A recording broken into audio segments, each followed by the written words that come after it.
everyone. Hi. Welcome back to Dead by Daylight's very exciting session. Today we have a special guest with us. We have Sarah, who is our... What, do you want to introduce yourself, what you do? Sure. I'm the UI designer on Dead by Daylight. So today we'll be spending some time in a bit talking about where our UI is, how we got here, little stories of the past. Everybody's like, boo, it's not a killer, it's not a survivor. No, I'm kidding. They're happy to say hi. I'm really flattered you guys thought I was a killer, by the way. Yeah, well, so we'll think about that for the future. I think that's a good way of saying that. So Matt is not with us today, or is he? No, he's not with us today. Even though you're not Matt with a mask. Are you Matt with a? Okay, two questions. Are you Matt with a mask? If I was, would I tell you? Probably not, and he is not beneath the desk, no, which is good news, not or behind the curtains. Or It's okay. Matt is not here today, so we are winging it more than usual, is our plan today.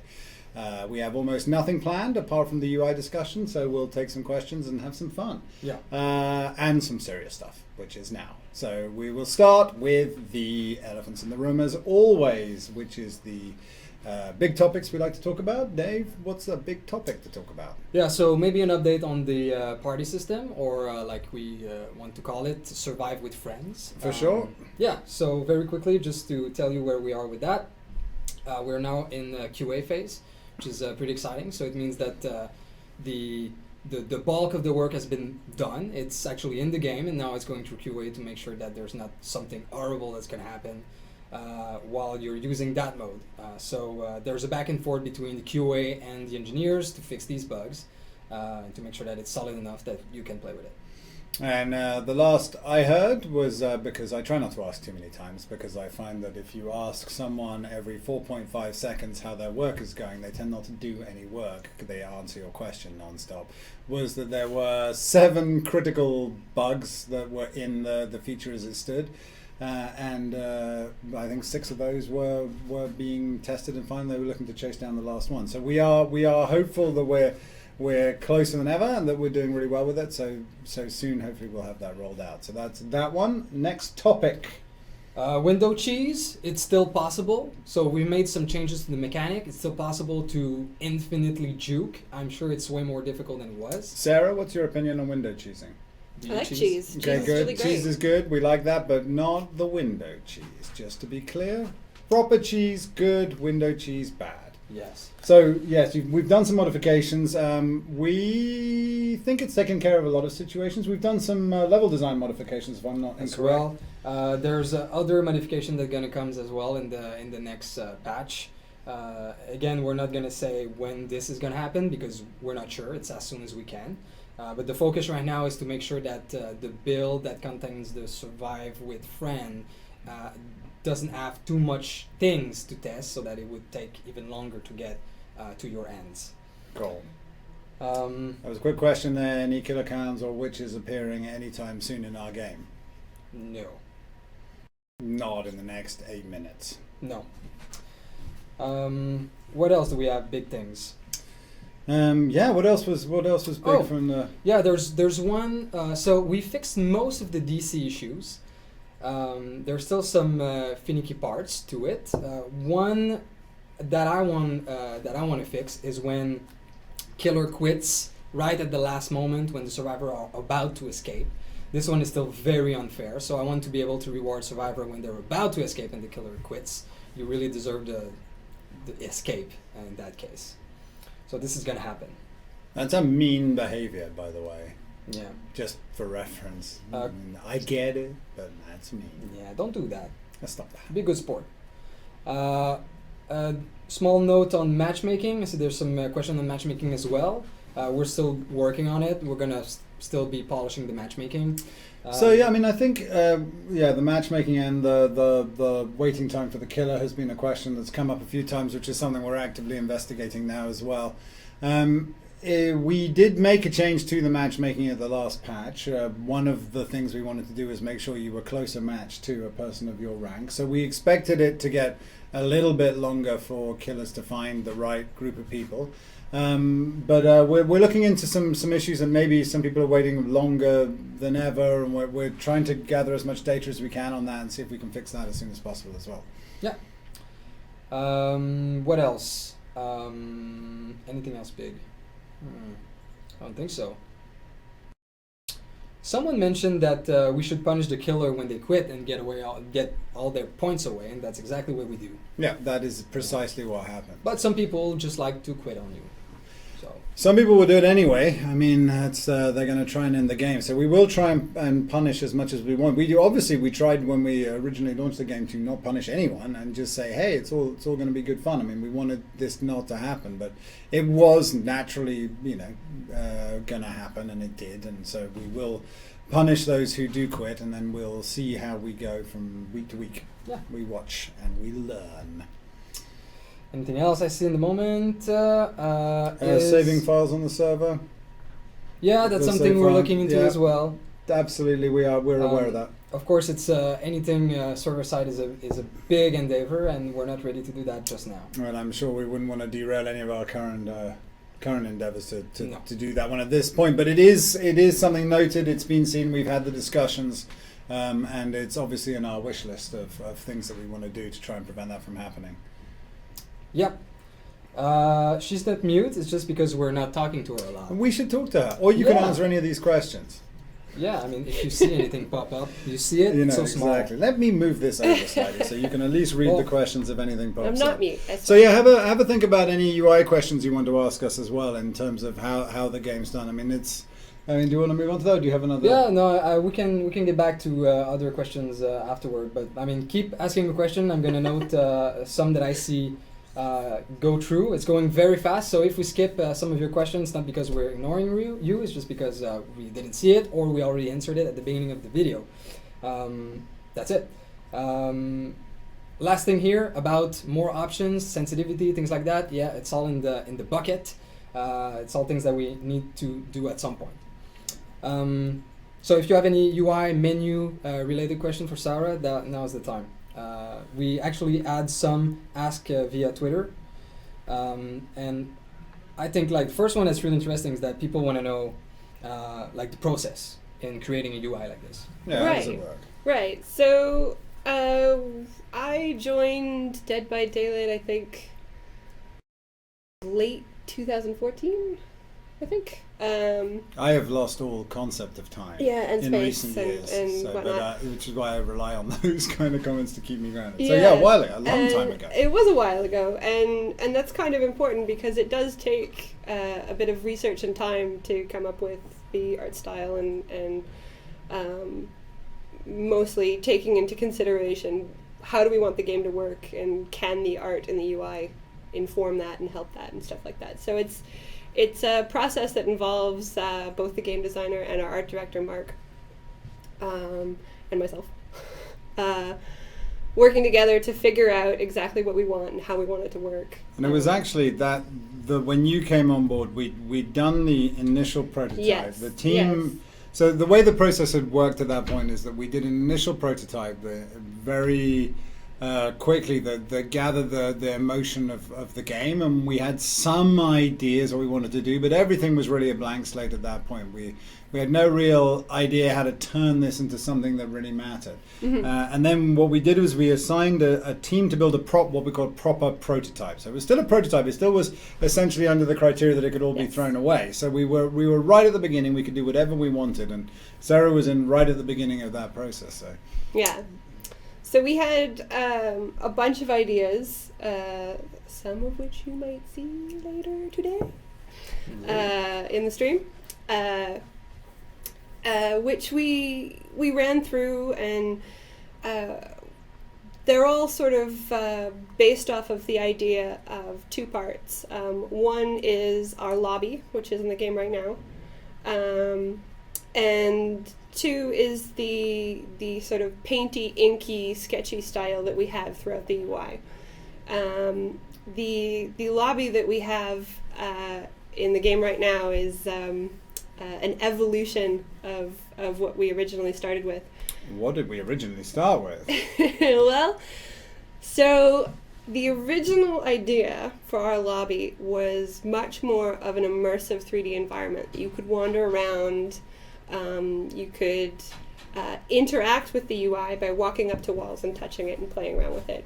I think the initial design brief that we wanted to try and convey, I mean, just to look back a little bit about development and how games work is, and especially that's why I was trying to set the point that it was the start of everything and anything could go anywhere, Yes. which is at sometimes the most exciting and yet most dangerous part of any game development, Well, because yeah. you have grand ideas, and my grand idea was, well, it wasn't just mine, but the designers, and what we wanted to do was have a sensation that you were never safe. Yes. So we never wanted this feeling that you left the 3D of the world. So when you ran out of the level, you were back at the campfire. When you were back at the campfire, you walked through a gate and ended up back in the level. That was the goal. That was what we wanted to achieve. Yeah. And poor old Sarah had to make that work. Well, it was one of those things that like Ash said, it contained all of the immersive qualities that we wanted.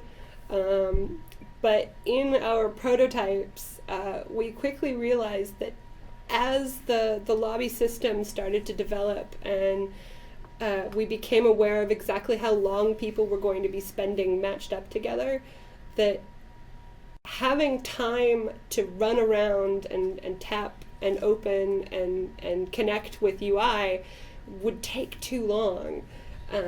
And because these matches were supposed to be really quick, you wouldn't have enough time to spend your blood points or And actually, interact with stuff properly. At the time as well, an important point was that we had the belief even at that point, even to the end of that prototype, that the game, it would be much more like a traditional co-op four-player game where the game wasn't ended until all four survivors Yes. had either died or escaped. So when you died, even at this point, we were still in a world where you would wait until the end of that match to get your results and your points, and then you'd move on. So it was when we fought with that concept for a very long time in development before we moved into you walk out the door, you get your reward. And when we go through some of these UI concepts that we look at now, the old ones, you'll see the legacy of those decisions and how they work together. And actually, the more I think back on it now, how for right or wrong, like it was a pivotal decision we had to make. We talked about it a lot, Yeah. and there was a lot of not being sure about what to do. Do you want to bring up one of these to help illustrate the? Sure. So this is probably a good starting one. Let's see. Come on. How does your computer work? I don't know. There we go. Magic. Then we have thanks. So yeah, these are shots from the art book for you to look at now, which were basically the concepts looking back over time. So yeah, explain a little bit about what this place is. So this was after some brainstorming sessions and a lot of concepting. We came up with this idea of this would be the 3D lobby space. In the background, you can see that there's some walls that would house various sections of the UI. This one is quite expansive, and it had a really great feel to it. This sort of open, barren, partially constructed, a little bit weird sort of situation. Can you full screen it? I think it's the little button that says full screen. I don't believe you. No? Eh. That Okay. one? Well, doesn't I'm so matter. sorry. Found it. Better? Yeah, it's better. It's It's a little bit better. It's a little bit better. I don't understand this Windows madness. So, It doesn't- for better or worse, there was some changes to this. We did some tests on how long it would take you to get to one of these walls, and it was too long. I was unhappy with the responsive time, but it gives you an idea of the kind of space that we were going for. All right. And it was the feel. It was that sense of, you know, you're leaving, and we had dreams of many things that would exist in here, like Yes. other things to find, things that could appear in there, other survivors who could be coming through, like all kinds of things that could happen in the 3D environment. The goal again being that if we could create this seamless world, I mean that was the dream, was to be able to walk out of a level and then just walk into this space, and then the doorway on the left would represent your portal back into the loading and matchmaking screen as well. And this was very much supposed to be at this point like a sort of single player journey through, and then you'd ever be moving forward or downwards into this sort of ever increasing depths of hell effectively. But the principles behind the campfire and the groups around it, these are the themes that actually remained over time. So that was that.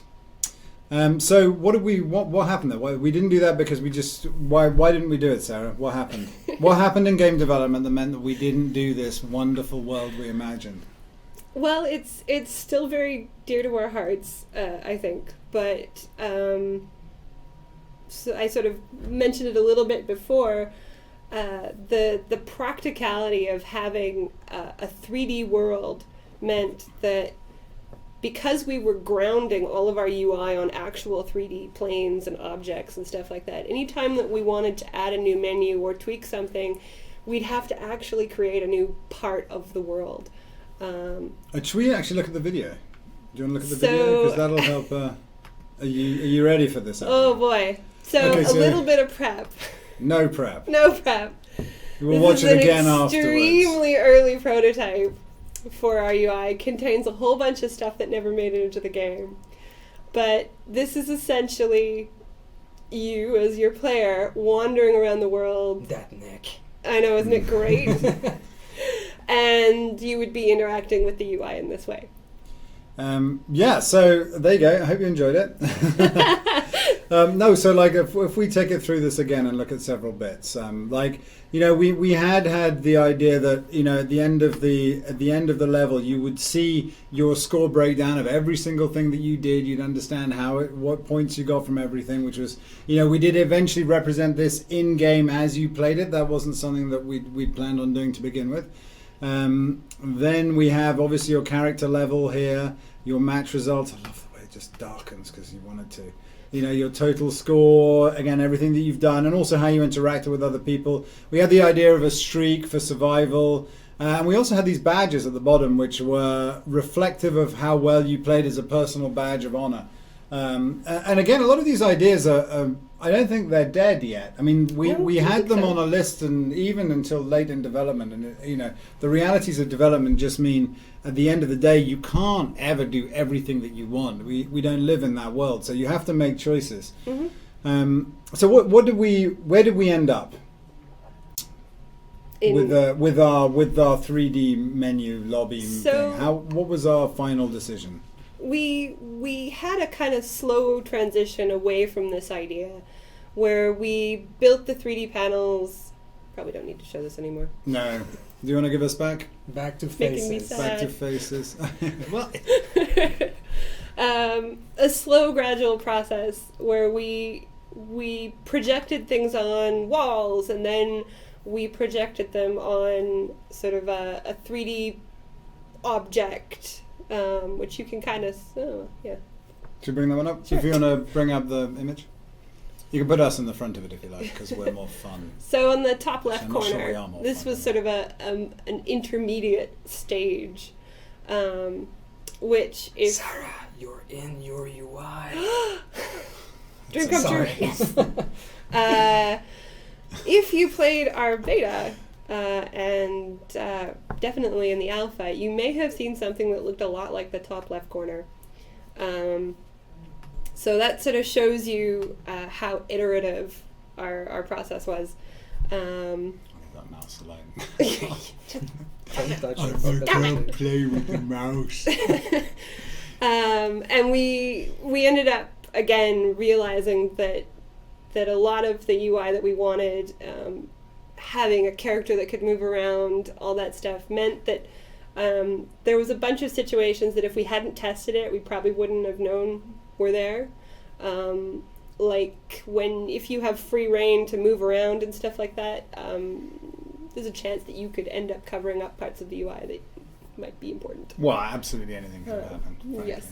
I mean, I think with if you look at the one at the top left, I think that what we tried to do ultimately was maintain the actual 3D model on the right in its world. So we at least held on to the principle that you never left the world, even if we're going to pop a more traditional UI. Yeah. And in the case of this, it was very much on a 3D panel. We metaphysicalized, that's not a word, by the way, that concept later on. But originally it was supposed to be along the same kind of lines. One of the other things that happened is as we developed our characters and realized how central it was to be able to see your character in its entirety, having your characters back to a menu is much less interesting than being able to see you in all your glory. So that also informed our UI and is part of the reason why we moved away from an angled panel to a front-facing. Oh, you had another big challenge, which I think is worth just constantly mentioning, is that, of course, for everything that we do with the Survivor, we had to do for the Killer too. So it's like for UI, it's like when they had the criteria that it must be live, you must be walking around, you must be burning offerings, you must be collecting things, you must be upgrading stuff, you must be doing all this stuff. It would always have to be thought of as twice. Yeah. So even if we were doing the live lobby, it would have to have been, and we did have great ideas for, if I remember, for the killer walking down this corridor from one place to the other. Yeah, and he had his walls on either side of the trench, and then the survivor was in the campfire with the ghosts of other survivors across all time, and it was amazing. And it's sad it's gone, but I was very unhappy to lose that. But I really wanted to hold on to the fact that the survivor was always there. I think that was. I think we did it. I mean, like we were all unhappy to lose it, and in the craziness of production, it almost became a fully 2D menu at one point. Yeah, we backed away from that, and we managed to fight for what we have now, and I think it's a good blend. Yeah, especially since game dev is often about saying goodbye to things that you love, because you need something that works for the game you have, not an idea you had previously. If you have time, you can make it all work, yes. And that's it. And at some point, you run out of the time versus what you just need to do to get it to work. And UI, I'm sure you'll be the first to tell us that UI. Obviously the importance of UI is insane, but a broken UI flow can come in the shape of a wrongly positioned button alone. Yeah. Could cause mind break, and when you're trying to innovate, it's tough. It's tough to do that when you're trying to also make a game at the same time. Yes. So your answer is yes. Yes. All right. So before we continue. All the people that are trying to get attention on bug fixes and balance changes, and we're not doing this here. If you want to report a bug, the best place to do it is on the Steam forum. There's a bug section right there. You can see if your bug is already reported. If you want to add steps to it, anything will help us find how to fix these bugs. So yeah, we want it. Give it to us. We need the information. We need the stuff. Yeah, absolutely. So please go there and fill in your report so that we can track it and fix it. Now, real quick about the usual question: window cheese, some bugs, matchmaking, some languages in the game like Russian, Chinese. We've already talked about this before. Survive with friends, is it coming? So yes, all of this we're working on it. We're not saying dates or anything, as always. It's as soon as we can make it happen. But we are actively working on all those things Dave mentioned. Yes. Other thing really quickly, the rank will reset. So we'll start a new season on the 13th. So don't freak out when that happens. You'll go down in rank. And if you do freak out, just freak out less than you're about to. Yeah, that's it. Your rank will go down. Yeah, and then it will go up. Because you're good. Yeah. Because that's why your rank went down. Just a quick note about this, it's only the rank that resets. So you will still keep your characters, your I think that's important to know. Your blood points and everything else. What else? Real quick as well, I'd like to tell everyone that doesn't know what is going to happen with Survive with Friends. What is it exactly? Small pause from the UI thing. I think it's good. Yeah, I mean, some people don't know exactly what it's going to be. So, Survive with Friends is the opportunity to be 2 friends or 4 friends as survivors, or 3 friends. It's scalable. It's like you want. I think it's just anything but one. Anything but one. And no more than friends 4. that are gonna be linked together, and they will be matched with other survivors and a unknown killer, and then match can start normally. It is in the rank mode. It is with all the progression. And if it's only 2 of you, you will be matched with 2 other survivors, so it's always going to be 4v1. Hope this makes more sense. I think that's it for now. That's it for questions on my side. Yeah, no others? Well, there is a design question here that you can probably answer. Is why is there a terror radius? Why does that exist? For the heartbeat. Yeah. So, I mean, it's that's a very good question. It's it's designed for 2 reasons. I mean, it's a real gamey thing at the end of the day. I mean, it's the equivalent of when you're watching a movie. That's what the music does prior to a scary moment. Is that if you analyze any kind of horror narrative, then the best example of this can be seen in Jaws. The strings for the shark attack will begin before the creature appears, and for me, when we prototyped it, it was such. I'm trying to actually think exactly how that happened in the. It was one of the initial prototyping things was that we would have this audio alert that when the killer came close. It was, I mean, at the end of the day, it proved so beneficial to the gameplay in the sense that it's designed to make you feel like something is happening. Like in the equivalent of a single-player game would be like a vision cone and a mini-map would effectively tell you where they are so you can make decisions.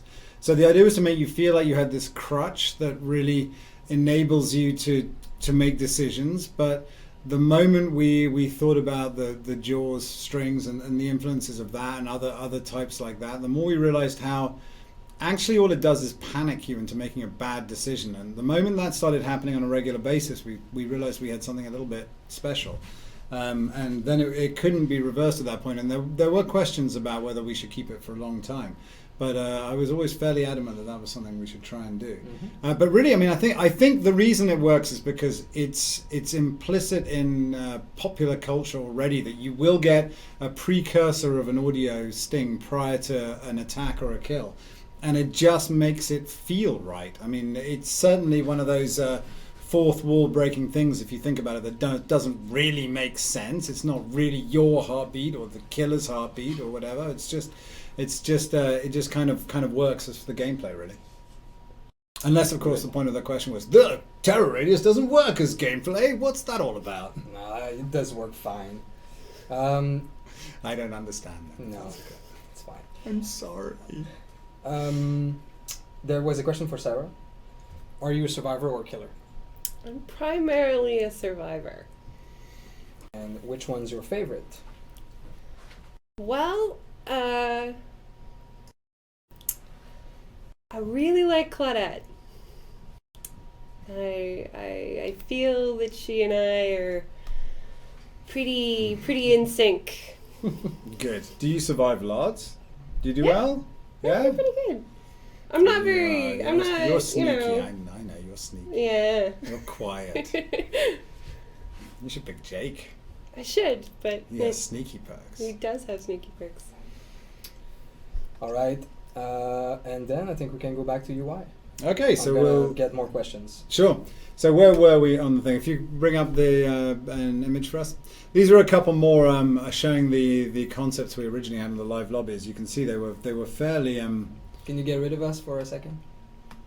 I'll zoom around the Please. picture a bit. They were fairly exciting at one point, involving giant fans and volcano type things, and but this is at the point where we really were trying to get a grip on what we wanted to do with this space. I still am. Well, I think probably. I mean, rather than talk about what could have been, because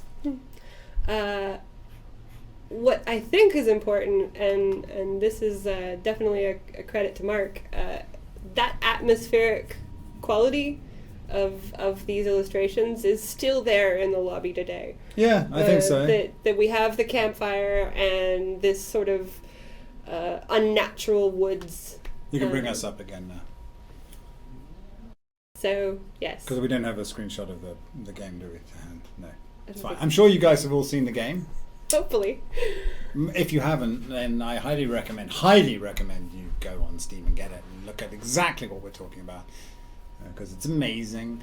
No, like it's I think the way Mark put it, the atmosphere, the camera positioning, like even when we put it all together, even when we finalized how we wanted to interact with the UI, and I guess we could talk a little bit about UI interaction and how how we went about doing that in the end in terms of the mouse cursor and all those things, which are all decisions that have to be made. And how do it is true, like how do we go about making those decisions? What was our thought process in terms of where did the pressures come from, what's the difficulties of doing that kind of thing? Because you've got choices, right? You can make choices and make suggestions, but at the end of the day you end up with a system. But what guides that in a development team? For the UI, you mean? Yeah, well, for like the movement, like it could have been all on a cursor or up down or full mouse control or Yeah, well, we knew that we would be shipping primarily for PC, which means mouse and keyboard.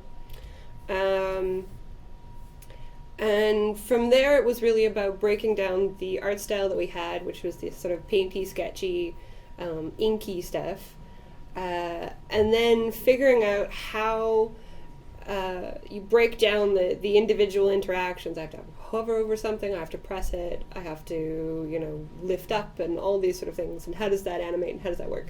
And then from there you just start iterating and making lots of mock-ups, trying stuff out. Yeah, we went back and forth a lot on a lot of it, but I still, the actual, after we'd made that decision to leave the fully live lobby and go with this hybrid of and it was basically a principle of 2D interaction with a 3D background. Mm-hmm. That was like, we'll keep that on one side of it, and we fixed the parts of the screen that we wanted to see and didn't want to see, and there was moving back and forward going forwards, but that was basically the principle. Once we'd fixed that, it was pretty much just a case of working it out from that point and putting the puzzle together. But it's amazing how from that point on, which was, 6 months ago or whatever, again, time is of some weird substance that means nothing to me anymore for some reason, but a while ago, but like from that point on, the amount of work from that point on to get that to work, to get that to be functional, and also because of the nature, this is always what Matt would say to us in development was like, we do want or did want to iterate and create something new for everything we did. It's natural to want to do that as a designer, as an artist, to try and find and bring something fresh and unique to everything that you do. And the UI was no different to that. Even though we had good examples of other things that had done it, those tended to be examples from insanely expensive games. It was like, but they did it, and it was like, they might have had a bigger team. Yes. But it's still good to aspire to, and I think as part of development, it's important that you push as hard as you can to try and get something that's different. And our UI, our flow from that, even from that initial point, like it was certainly not a given right from the beginning that we had the first choice being, do you want to be killer or survivor? Even that alone was months of anguish and arguments and discussions, and it was like, no, we don't want to do that. Like maybe at one point we talked about 2 different desktops. Yeah. Potentially, like I'm going to play that game or I'm going to play that game. It's like, making an asymmetrical game has all kinds of choices. Yeah. And that was, was a lot of decision making involved. It was fun. Of course. And I think that also the weight of icons that we had to do. If you want to bring up the icons and the iconography, and you can talk about the art style and art direction with this. I think it's all Dave's fault, actually, in this case. Probably. I'm like half listening, so you cannot blame me for everything. Well, no, I can blame you for everything because you're half listening. We have an awful lot of icons in the game, and as the game developed, we sort of managed to get a better picture of how many we would have here. And I have to give a shout out to Andrea, one of our concept artists. She helped me out a lot. So you can see a mix of her work up here. We wanted an icon style. The goal with any of this stuff is if I show you one icon, you can hopefully tell what game it's from. So we tried to come up with a style that was uniquely Dead by Daylight. Hopefully we succeeded. So we have scratches, distressed. Some of the icons have like a little bit of a paint bleed on them. Like if you were to spray paint it, it kind of leaked out a little bit. And the other important thing is no round edges. All of our icons are actually composed of hard angles to give it kind of a chiseled, rough feel. Yeah. And each one of those edges or each one of those shapes means something too, right? Well, that was the other part, is fairly early on we realized that we would have a variety of things that you could equip on your character. And because we would be awarding these things through the blood web, we needed a way at a glance for you to be able to tell what it was. So if it popped out of a random box, you had an idea, oh, that's a perk, or oh, that's an offering. So offerings are hexagons, perks are diamonds, items and add-ons are squares. That's a good point. What the hell was going on with the blood web, you two? Talk about that. Oh! How did that come to be? So because that's a whole UI. Yeah. That's a whole UI kind of one. Do we have anything? No, come back to the main screen. I'll find a picture of the blood web first. Yeah. Okay. So Well, if you have the whole concept, that'd be nice. The old concept. if you end up on the network. Well, I'll while get back you're on looking that for that, I'm going to answer other questions that come up a lot. And UI chat. No! We want to talk UI! That's what we're doing today. Yeah. Sorry. Don't be sorry. New things! Yes, there will be new things added to the game when we can make them. Yeah. As soon as they are made, they will be added to the game. And just to be clear, it's not just going to be killer. We want to do new survivors as well. There's going to be new abilities. There's going to be new strategies to use with these new perks that are going to be they're going to appear in the game. There's going to be new maps. We want to create as much content as we can in the future to add to the game. Do we have stats? Do we have stats? We do not have stats today. No stats today. I'm afraid I can't. Sorry, I just kicked Sarah in the toe. That probably didn't help anyone. All right. Sorry, Sarah. There's a quick question about the blood web before we go into the details of I it. can't show any images. But No? Oh, well, too bad. One question was, what motivated us to change the blood web icon? Because that happens in the patch, right? So for those of you who played the beta, you may have noticed that the blood points icon. Oh no. That was another question that was answered earlier. This is the actual icon on the loadout. Yeah. Yes. So that was a piece of feedback that we got. That on its own, the previous icon wasn't really clear as to what the blood web was. It was, for those of you who are playing more recently, the previous icon looked a little bit more like a sort of star with some swirls around it. The current one sort of more accurately depicts the sort of web and node effect of the blood web. Edward, yes! Key binding is something in the list. Don't cry, it's coming. It's a bucket, it's not a list, Dave.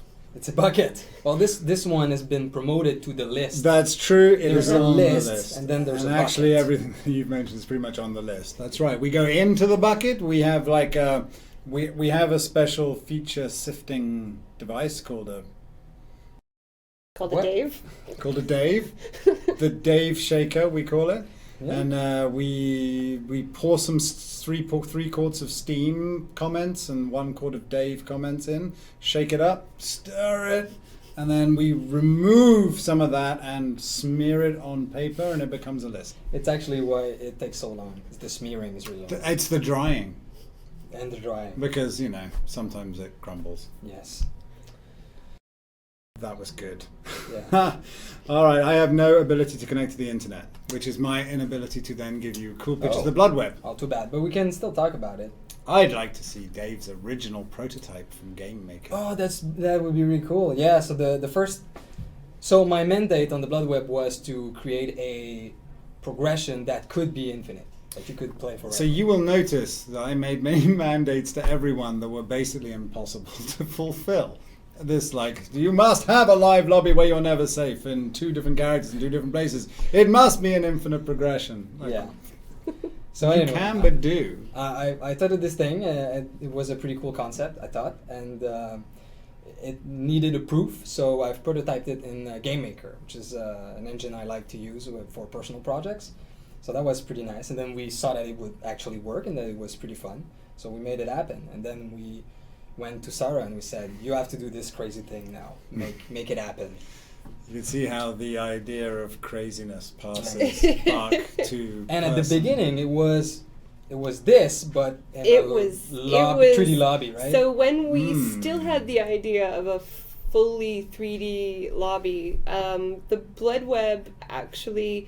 So the pattern of the blood web was pretty much the same. A couple node placements have changed, but the biggest deciding factor is that when you tapped your blood web button, the camera would pan out and the blood web would be projected on the ground. It was amazing. It was amazing. It's amazing in my head. It was all, the camera goes vroom, and you're there and you're like circles of blood. Yes. It was incredible. And may yet be incredible. Because I will not give up any of these ideas, and the more successful we can try and become, then the more of these things we can eventually get in after we've gone through the bucket. This is these ideas are out of the bucket and then more in a vat. It's a vat. It's very complicated. Game development is very complicated, and as you know, if you've never been involved in it, there are now vats, buckets, and lists. What else do we have? What else do we have? Have any other question? Soup in a vat. Oh well, I have some previous questions? non-UI related questions that I can answer. Does anyone answer my question? Why my internet isn't working right now? No. Okay. Please, someone fix it. Let's can't yeah. Do you have? No, I can't fix it. No, you can't. Yeah, you talk more. Yeah. What? Yeah, I'm trying to find. Oh my God, it's got out of control. Well, I can't even look at the questions. Well, we did have a question earlier about the font. I think someone wanted to know what the font was. That is a good question. Our font is Roboto. We use several different font faces of it, and it is available from Google. Now, I wonder whether that question, and I don't want to be presumptuous about that question because I have no internet, so I can't check, but I wonder whether that question might have been, why didn't you use a horror font? Because I know a lot of people had asked for it, and we talked about it and discussed it, but you know what I mean? Like, why did we go with the font we went with? Yeah, well, we in a couple early mock-ups, which if you look through the art book, you can see what we did. We actually played around with a bunch of grittier horror fonts. But because initially our game was going to have a very, very simple UI, after a while, once the game became more complex, more interesting, the internet straw, and stuff, we needed a font that could be legible and readable at various font sizes, and most importantly, be able to display a lot of data, a lot of text. So we went with that. Some people want to know how you came up with the icon for the game. Oh yeah. So it's always a funny story. Tell you a funny story. I'll tell you a funny story. No, that was a fun one. We actually had, but we were kind of spinning on what our icon would look like. We had multiple versions, some of which you can see in the art book, many more that we have hidden away from all time. And at some point, our art director, Mark, had done a quick little sketch of sort of, well, what you see behind me, the 4 slashes and then the one across it. And we really liked this idea of 4 survivors and 1 killer.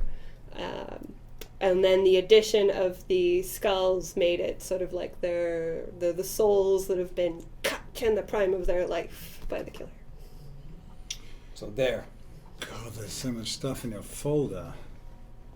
Well, show us something Ah, cool. yeah. You look at something cool while we Oh, talk about some okay. questions. Find us something exciting, like a really old flow or something that makes no sense anymore, so they can see how close we were or not at all to what we started with. So, shall we talk about balance a little bit? Yeah, let's do that. I mean, I think it's important, obviously.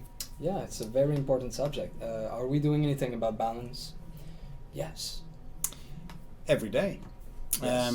I mean, like we talk a lot about the balance, and we try and it's an asymmetrical game. It's an asymmetrical game with perks. It's an asymmetrical game with offerings. It's an asymmetrical. Yeah, let's go there in a minute. It's an asymmetrical game with with a lot of grey areas, and it's as much as we tested the game, we could never be sure how it would all play out. And most importantly, on top of that, we didn't know how human nature would play out and how they would use and or abuse the systems that we created to create the events they want in the game, either for fun or for just the way the systems come together. So we talk every day about balance, and it's a grey area, because as we often tell you, like sometimes it can feel very unfair when it isn't, and sometimes it can feel very easy when it's not. I mean, it's all about your perspective amongst this group of 5, and there are metrics we look at, obviously, but what are some of the things we're actively looking at now? Well, we're looking. Actually, we have someone new in our team, which is also amazing. Someone that's going to help us actively on this subject. So this is pretty good. We're looking into most of the perks right now and seeing that if these values still make sense. And now you guys play with these specific perks, and now you combine them, trying to see patterns that we want to possibly modify. I mean, it doesn't mean that it's going to happen. But we are trying to modify them, and as much as possible, there are obviously things that we look at and go, okay, we don't want that to happen, but we try and look for the gameplay feeling that people are trying to replicate. It's like okay, so that's an unwanted behavior that's happened. I mean, obviously, if it's just a balance issue, it's like, oh, the killer moves too fast or the survivor moves too slowly and the game is unbalanced, then that's easier to see. But the ones that are more complicated are behaviors none of us really want to happen. And those are the things that require more discussion, and we try a few things out. Sometimes we change some numbers, like hook camping, window cheesing. These and what's the latest one? Obviously, is survivor farming, where where killers have abusive relationships with survivors in the game, and the symbiotic points sharing between them. I mean, it's easy to say now how obvious that's become, but that was not an obvious thing over the development. You can obviously, being us and the way we play, we obviously played it as a team with the best intentions. It was what we wanted to do. We wanted to play it because we loved the game, because we were enjoying every minute that we were playing the game, and we didn't want it for that reason. But I get it now. It makes sense. So, well, we look at it. We try and find the best possible solution, and then we try a few things, and then we see how it is. But it's the usual rule for me is just no knee-jerk reactions. Like, if we have to fix something, we'll try and fix it. But would you say that's how we go about it? Pretty much. Or do you just try and fix it, Dave? We have to take our time. Someone is asking if we have footage of the voice actor doing their job. The screaming? Yeah, and we don't, and it's That's a shame. a really silly mistake. Yeah, we should have. There are no voice actors have in this. this Twitch. So you want to show the thing? Sure. One last little UI thing. We have Can what you pop up the the blood web image, That was supposed to. please? might have been and might maybe someday be. Well, I don't think anyone has any plans to do this, by the way. No, it's Just not in gonna case you get happen. excited. Not going to happen. It's the No. opposite. Like, No. No. Just a big maybe. Yes, but yeah. So functionally, it works pretty much the same as the blood web that you have right now. Obviously, in this example, it's much less dense. But this was how it started, right? This is Yeah. what we wanted Yeah, to do, and like exactly. the eventual blood web's functionality came out of what we wanted to do here. Right? Yeah, and trying things here allowed us to make decisions about what it would become and what it is now.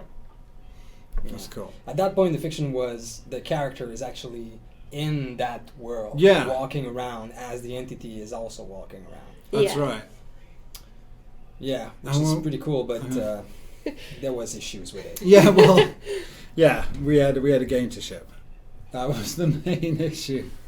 The Do you have an even older version than this? Yeah, Or let's is go it- Of find the is it some blood worth it, web? or- Bring it down. We'll have a look for it. Oh gosh, I don't know. Yeah, you'll find it. It'll be like a angles. What's angles? So are we going to show any new killer or survivor today? We are not showing any new killers or any new survivors today. Sorry. No, sorry. What else? Oh yeah, somebody was asking about reward. But you don't ever want to miss a twist. Well, no, because you, it could you happen. never can tell. And you Could know what we happen. do is we have a tendency to just like put that on and not tell you. So watch out. What else do we have? Yeah, I had the question about rewards at the end of the season. It's not something that's going to happen right now. It's something that we do want, though. We're just waiting a little bit down the line to be sure that we have what we need to make That it is in properly. the bucket, It's in the bucket. Yeah. not the vat. No. So for now, you'll just be able to brag about it. There was also a very interesting question about more prestige level past the 3rd prestige level, which is something I'd like to do. But I'm waiting till our save is bulletproof so that you can't cheat your way to these higher prestige levels. Because we already noticed that people cheated to their first levels of prestige. Yeah, so- of course. I would strongly recommend not doing this because at some point we might ban this behavior as well. I'm sorry, Ash. Nothing I there? failed you. Nothing? did? Nothing What's else? that? Oh. You I saw a comment a long time ago in the chat, but I've noted it here. I think it's also pretty interesting. So it's a tip actually for gameplay. Someone said, some survivor stay hidden forever and there's nothing I can do about it. Well, you can, because on the last patch, the crows, there's some crows, they call them the exposer crows. Exposer crows. These guys are spawned by the entity over the head of a survivor that doesn't move or stay hidden for too long. And at some point they start emitting loud noise, so you'll be able to pinpoint their location. So this should not happen anymore. So just be careful to look at these crows that are circling around or that are perched on hiding location, and you should be able to find these idle survivors. Do you know what I've discovered? Yes. That if you work on a project long enough, you have this sort of dump folder where you put all your documents and everything like that, and it's a complete mess. But that made It sense. is, Like even it is. when we were trying to put together the art book, it was like, where is all our concept? It's like some of it was stored in Perforce, some of it was everywhere. It was crazy. And that's evolutionary game design for you. Mm-hmm. It's hard to keep it all in the same place at the same time. Yes, the crows work for people hiding in lockers. They work everywhere. So there's no way to hide that way. Just don't do that. Be a good sport. Move. Do your thing. Get those generators, find the exit. Are we focusing on fixing the window cheese? That's one of the things we're focusing on. We're doing multiple things in parallel. It's one of the things that we're doing. We actually have a very cool solution to it that we're going to try real soon. Still being vague, I guess, because we're not saying any dates ever. So the lockers are not useless, no. The crows only appear if you've been idle for a while. So you can actually hide in lockers. How many people have been banned so far? Yeah, we have a good idea. I don't think I have... I'm not going to say numbers just in case. I'm not allowed to. I don't know. I'll verify this. I don't know if But- you're allowed to. No, well, but I mean, but again, we I- just need to think about whether I- or not we're... I think that you can go see details about this on Easy Anti-Cheat site actually. So yeah, our anti-cheat system is called Easy Anti-Cheat. They have a good website. If you want to report something about the game, you can. They have a support there.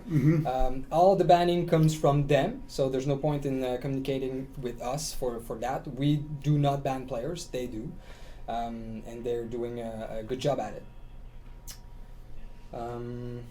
What else?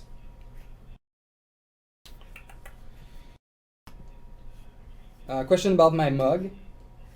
It's a great mug. Pretty great it's a mug. pretty cool mug. Don't try to find it; it doesn't exist anymore. Are you sure? Yeah, pretty sure. Pretty sure is not sure. That's about 98% sure, I'd say. 2% chance of finding that mug. Look, you can't even see it. It's embarrassing. Identical. Glorious. What else? What else do we have? Any other comment on the UI, on the HUD you'd like to speak? Final words. Would you have done it this way again, or would you do something different? That's a really hard question. Well, yeah, it's the last question. I think it'd be hard. I think we'd probably end up in pretty much the same place. I think so. We had a pretty exhaustive process, and I think it worked for us. And I think you know the final stretch brought together a lot of things when you know like with anything, when you're forced to actually commit and the exploration phase has eventually ended, you have to make a decision, and I think it was the right thing to do. I like it. I think it's good. I think there's a million things we could do to it, but that's the future. So we'll see how we go with that, but it's fun. I like it. It still has the feel for me. I still feel like I'm there. You know, it is extracted. You can change characters and appear and disappear, and it's not real. It's a menu, but it still has the vibe it's still of being grounded. That's a good word, Dave. Well done. Word of the day. Yay. Grounded. I'd like to add something about bug reports. It's super important if you're victim of a bug in game to report on the Steam subforum for. There's a subforum called Bug Report. Please put as much information as we can. So the reality of what is going on is that you are, as a player base, a massive QA, and you get a lot more information that we could in a lifetime. So if you can give us this information, we'll be able to track these bugs and fix them, because some of them are crazy edge case, but when it happens to you, it sucks. Yeah, it's welcome to the world of that's like the asymmetrical game we have. It's like we sometimes will never see it unless you tell us about it. Sometimes we'll see them and we'll fix them. But anything you can give us if you want to, then we'd be more than happy to look at it and try and fix it. Yeah. So 4 minutes left. Anything you want to add? No, not from the UI, Dave. Anything we should be talking about? Anything to wrap up? I don't think so. Do you? Oh, that's also a good thing to answer. Do we have time to stream? That's the question that comes to every stream. Yes, we do have to take that time to talk with you guys and keep you informed as much as we can. And also, personally, we're not working on Survive with Friends, for example, because we're not engineers. We can't do that. She was for the last 3 weeks. Yeah, she she did do couldn't something appear. about it. That's for sure. There's our team that's upstairs working on it, obviously, and other things. When will you patch? We can't say a date, but you'll know as soon as it's ready. It's going to be. We're going to tell you on Steam, obviously. And I think we're done. So if we didn't answer one of your questions, maybe we did earlier in the video, so you can check the offline version. That's it. All right.